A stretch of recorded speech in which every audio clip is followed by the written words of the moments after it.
Alright, this is from the economiccollapse.com. This is basically a blog site.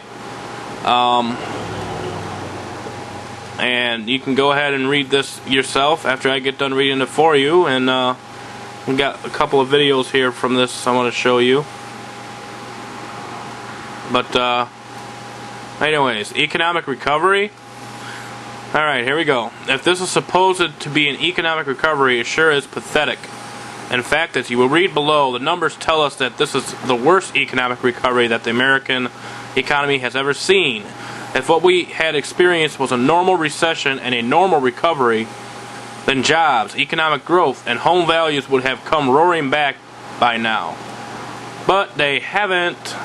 The Federal Reserve injected unprecedented amounts of new money into the system, and the federal government went into unprecedented amounts of new debt. But all of that effort has not accomplished much. It did buy us a little bit of time and a period of relative economic stability. But now there are all kinds of signs that we are about to go into another recession. Or something even worse.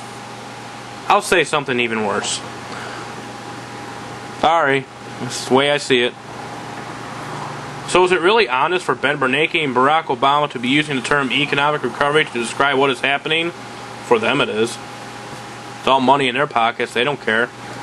The truth is that what is really taking place is that the long-term economic decline of the United States is beginning to accelerate. But most Americans simply don't understand what is going on. It's because they got their heads so much into the sand it's not even funny. The mainstream media teaches us to blame our politicians for the economy.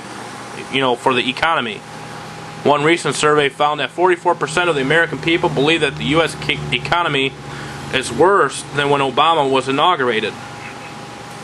Yes, Barack Obama is a horrible president, but the economic downfall of this nation is not all his fault. George W. Bush was a horrible president too. So was Bill Clinton. Congress has been corrupt and incompetent for decades. Of course, the institution that is most responsible for our economic problems is the Federal Reserve. Thankfully, more Americans than ever are starting to realize this. Yay! Still not going to solve anything. I mean, things are going to happen the way God sees fit. I'm just reading you these articles so you can kind of get a glimpse. Hopefully you can light a spark under your butt and you can wake up and realize what's going on. But if you listen to Ben Bernanke and Barack Obama, you would think that a great economic recovery has begun. They would have us believe that they know exactly what our problems are and that they know exactly how to get us out of this mess. Yeah. Teleprompter, man. Works wonders, doesn't it? Unfortunately, what we have experienced is not much of an economic recovery at all. According to the Wall Street Journal, this is the worst recovery from a recession that the U.S. economy has ever seen. And this is from the Wall Street Journal. Ooh, bet you they don't like this very much, do they? On economic growth, real GDP, gross domestic product, has risen 0.8% over the 13 quarters since the recession began, compared to an average increase of 9.9% in past recoveries. From the beginning of the recession to April 2011, real personal income tax has grown just 0.9%, compared to 9.4% for the same period in previous post-1960 recessions. So what is really going on? Sadly, what we are experiencing right now is a brief period of stability in the middle of a downward spiral toward economic oblivion. The CEO of PIMCO, Mohammed El-Erian, says that it should not be obvious to everyone that all of the efforts of the U.S. government and the Federal Reserve to stimulate the economy simply have not been enough to solve the structural economic challenges that we are facing. It's clear that the stimulus-induced recovery hasn't overcome the structural challenges to large-scale job creations, end quote. The U.S. economy is not producing enough jobs, obviously. Today, there are 25 million Americans that are either unemployed or underemployed. But the inability to create jobs is not a new phenomenon for the U.S. economy. The truth is that between year 2000 and year 2007, the U.S. economy had its poorest stretch of job creation since the Great Depression. However, since 2007, the employment situation in this country has gotten a lot worse. Take a minute and watch the stunning video posted below It shows how rampant unemployment swept across this country between 2007 and 2011. So here we go. I'm going to zoom this in for you. And go ahead and watch it.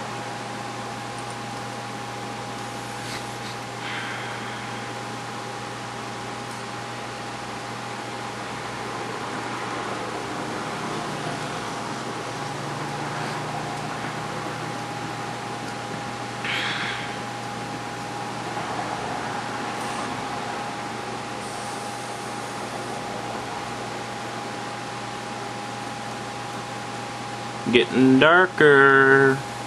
Look at all that. Unbelievable, isn't it?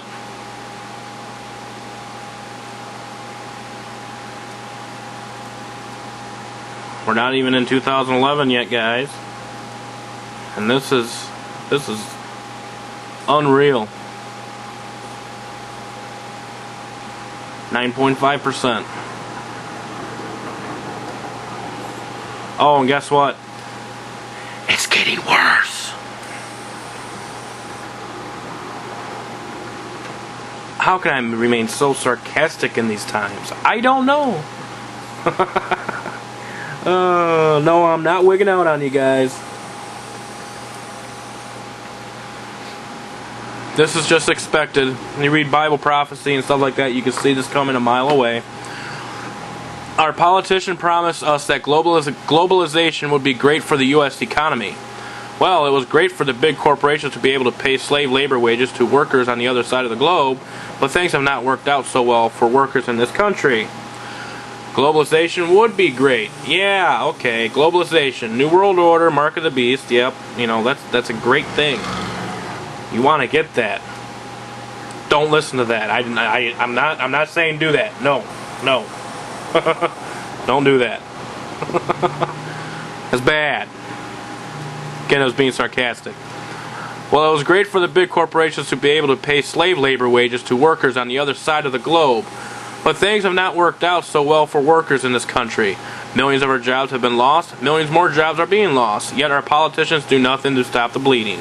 Of course not, because they are doing the job that they are entitled to do. Hello? Things have gotten so bad that even the top of the food chain is shipping jobs overseas. Just consider this recent headline which appeared in Business Insider. Goldman Sachs is firing employees in the U.S. so it can hire 1,000 in Singapore.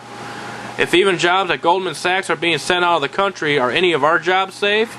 Many Americans would love to start a business instead of having to work for someone else, but the economic environment has become incredibly toxic for small businesses in the United States. The rate of new business creation in the United States has been declining steadily since the 1980s.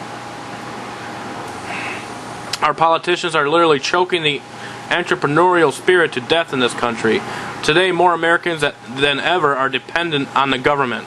In fact, it has gotten to the point where the U.S. economy itself is highly dependent on the government. So what is going to happen when the government is not handing out so many goodies?